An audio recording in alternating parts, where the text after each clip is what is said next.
Assalomu alaykum. Bizni YouTube'dagi kuzatuvchilarga alohida hurmatimiz boshqacha. Sizlarga to'liq obzor ko'rsatamiz.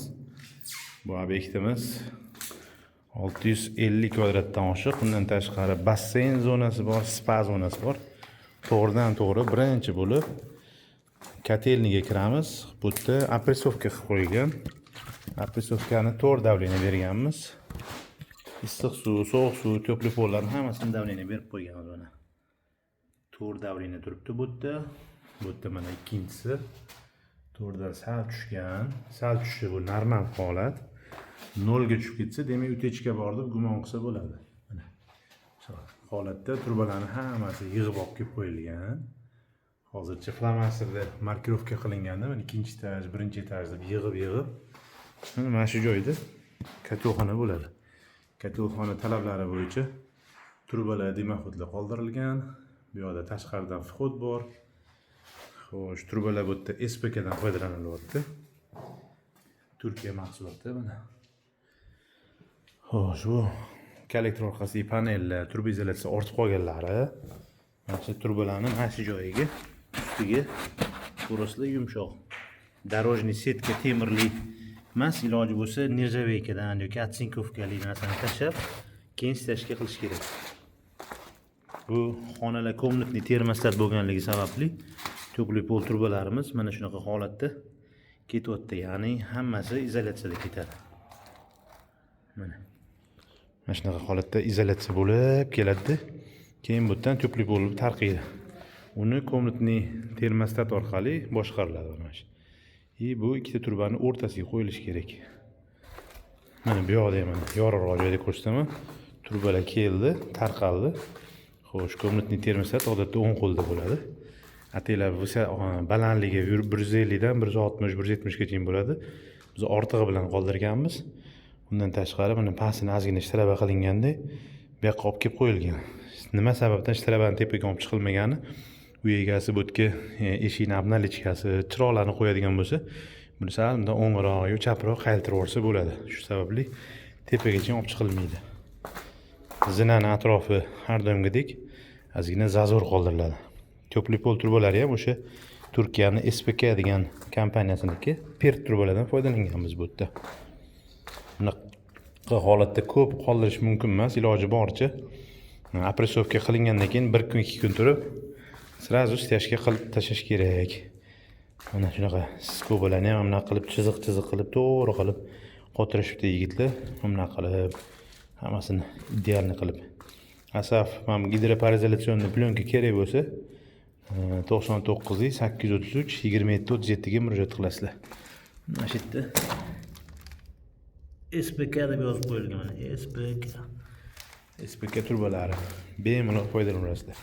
Mana tem yozib qo'yilgan mana SPK. Endi ikkinchi qavatga chiqamiz. Bizdan oldin bu yerda santexniklar ishlashgan, bizni tanimaydigan komanda ishlagan. Juda ajoyib qilingan ishlarni ko'rsataman. U narsaga bunaqa ko'p aql kerak emas. Zinani yonini ko'rasizlar. 30-40 sm olib qo'yiladi. Mana kommentariyaga mana shu yozuvni o'qib turib yozaveringlar, nima o'qiganinglarni. SPK degan yozuv faqat to'pli pol turbada emas, asosiy turbalarda ham. Bundan tashqari kollektorni mana shuni ishlatyapmiz. Uyaltirayotgani yo'q. Mana vert, ko'rasizlar, vert qo'ygan.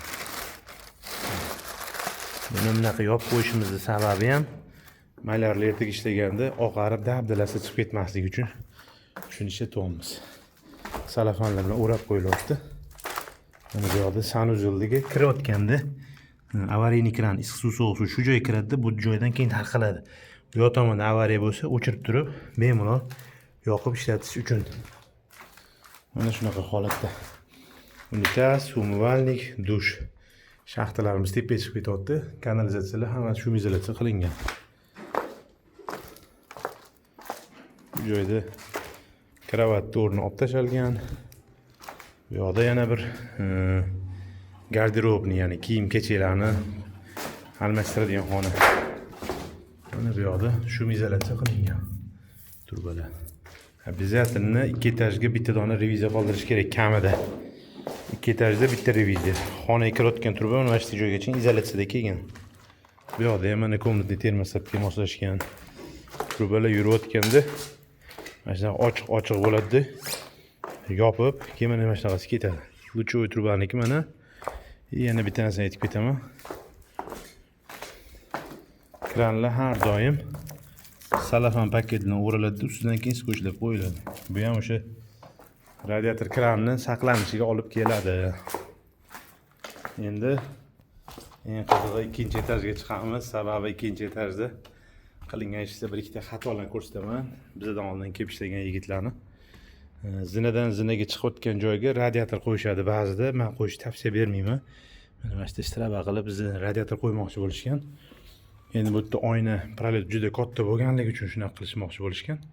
Mana shunaqa. Lekin bu issiqlik, bundan chiqqan issiqlik bu zina proletda juda yopib yubormasligi ham mumkin. Issiqlik eng zo'ri podvaldan birinchi etajdagi issiqliklarni o'zi bilan mana shunaqa yopadi. Mana shunaqa holatda hozir eng qizig'ini ko'rsataman sizlarga. Har doimgidek videoning oxiri qiziq bo'ladi-yu. Xo'sh. Mana eng qiziq joylari mana shu yerda. Ko'rasizlar, avariylik kran qo'yilgan. Turbalarimiz Turkiyaning SPK. Mana devor tegi kesib tashalgan. Mana shu devor hozir ikkala tomondan siqilgan hisobiga osilib turibdi. Bizdan oldingi ishlagan bolalar shu kanalizatsiya turbasini shu devor tegidan o'tkazamiz deb turib kesishgan. Endi bundan opasnirog'ini ko'rsataman. Xo'p, mana. O'sha devor tegini ko'rasizlarmi? Hozir shuni ichkari tomondan ko'rsataman. Juda hayron qoldim. Menga shu bolalarni topish orzu bo'lib qoldi. Shu bolalarni topib turib, shu qilgan ishini xato ekanligini tushuntirardim, to'g'risi. Mana shu xona. Qaranglar, mana shu tomondan mana shu tomongacha to'liq ochiq. Mana shu yerdan boshlangan. Ko'rasizlar, narigi tomon ochiq. Mana. Narigi xona ko'rinyapti. Mana bu g'ishni men qo'yib qo'ydim. Mabodo tushib ketsa. Bu joyga betondan rastor qilib mana. Bu joy endi yechimi betondan rastor qilib turib teginiga o'sha kak fundament qilib quyish kerak bo'ladi yoki o'sha g'ishni beton rastorga terish kerak bo'ladi. Ana o'shandagina sal ko'ngil xotirjam bo'lishi mumkin. Shunaqa xatolarni qilmaslik uchun bizga obuna bo'lib qo'yinglar. Shu videoni tanish ustalarga jo'natib qo'yinglar. Ularga ham foydali bo'lishi. Agar shu video sizni o'rtog'ingizdan kelgan bo'lsa, Telegram gruppaga silkalarni tashlab qo'ygan bo'lsangiz, demak siz ham to'g'ri yo'ldasiz. Sog' bo'linglar, salomat bo'linglar.